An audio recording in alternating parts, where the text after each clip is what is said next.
नमस्कार दोस्तों, आज हम जानेंगे वट सावित्री व्रत 2024 में कब है और इसका क्या महत्व है। सनातन धर्म में वट सावित्री व्रत का बेहद विशेष महत्व है।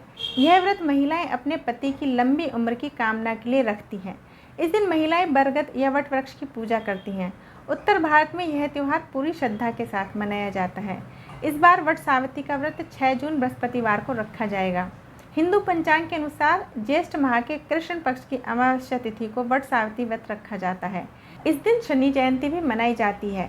यह त्योहार सत्यवान सावित्री की कथा से जुड़ा हुआ है। हिंदू पंचांग के अनुसार इस बार अमावस्या तिथि की शुरुआत 5 जून को रात 7:54 पर होगी और समापन 6 जून को शाम 6:07 पर होगा।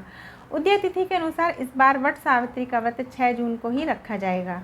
महिलाएं इस दिन सुबह जल्दी उठकर स्नान कर लें। स्नान करने के बाद साफ कपड़े पहने और पूरा श्रृंगार करें। इसके बाद बांस की टोकरी में पूजा का सारा सामान रखें। इस दिन पहले घर पर पूजा करें। पूजा करने के बाद सूर्य देव को लाल फूल और तांबे के लोटे से अर्घ्य दें।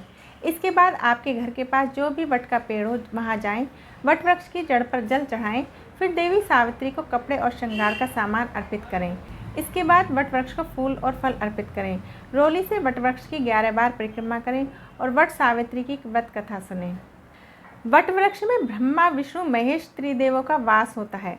बरगद के तने में भगवान विष्णु का वास माना जाता है। जड़ में ब्रह्मा देव का वास माना जाता है। शाखाओं में भगवान शिव का वास होता है। वट की लटकती शाखाओं को सावित्री स्वरूप मानते हैं, इसलिए ये पूरा पेड़ पूजनीय हो जाता है। वट वृक्ष लंबे समय तक अक्षय रहता है, इसलिए इसे अक्षय वट भी कहते हैं। यही कारण है कि हिंदू धर्म में इस वृक्ष को पूजनीय माना गया है। और आइए अब जानते हैं वट सावित्री व्रत कथा के बारे में। पौराणिक मान्यताओं के मुताबिक मद्र देश में अश्वपति नाम के धर्मात्मा राजा राज्य करते थे। उनकी कोई संतान नहीं थी। राजा ने संतान प्राप्ति के लिए यज्ञ करवाया, जिसके कुछ समय बाद उन्हें एक कन्या की प्राप्ति हुई।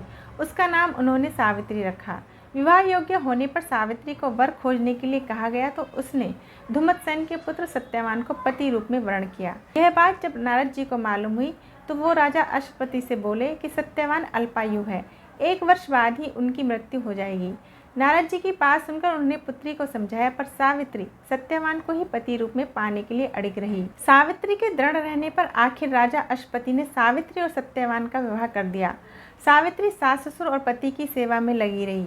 नारद जी ने मृत्यु का जो दिन बताया था, उस दिन सावित्री भी सत्यवान के साथ वन को चली गई। वन में सत्यवान जो ही पेड़ पर चढ़ने लगा, उसके सिर में असहनीय पीड़ा होने लगी। वह सावित्री की गोद में अपना सिर रखकर लेट गया। थोड़ी देर बाद सावित्री ने देखा कि अनेक दूतों के साथ हाथ में पाश लिए यमराज खड़े हैं। यमराज सत्यवान के अंगु प्रमाण जीव को लेकर दक्षिण दिशा की ओर चल दिए।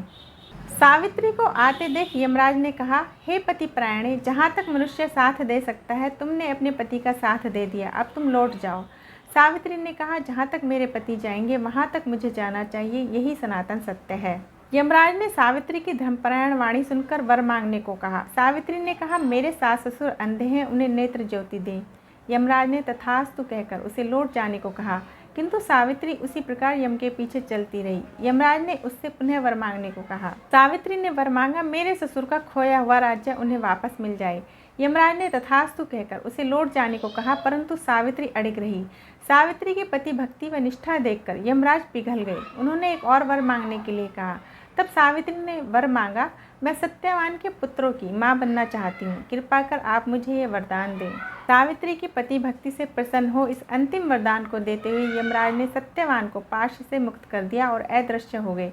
सावित्री अब उसी वट वृक्ष के पास आई। वट वृक्ष के नीचे पड़े सत्यवान के मृत शरीर में जीव का संचार हुआ और वह उठकर बैठ गया। सत्यवान की माता पिता की आंखें ठीक हो गई और खोया हुआ राज्य उन्हें वापस मिल गया। तो ये थी सावित्री और सत्यवान की कथा। अगर आपको हमारी ये जानकारी अच्छी लगी है तो प्लीज़ चैनल को सब्सक्राइब करें और वीडियो को लाइक करें और इस जानकारी को अपने दोस्तों के साथ भी साझा करें। ऐसी ही एक नई जानकारी के साथ फिर मिलेंगे। नमस्कार।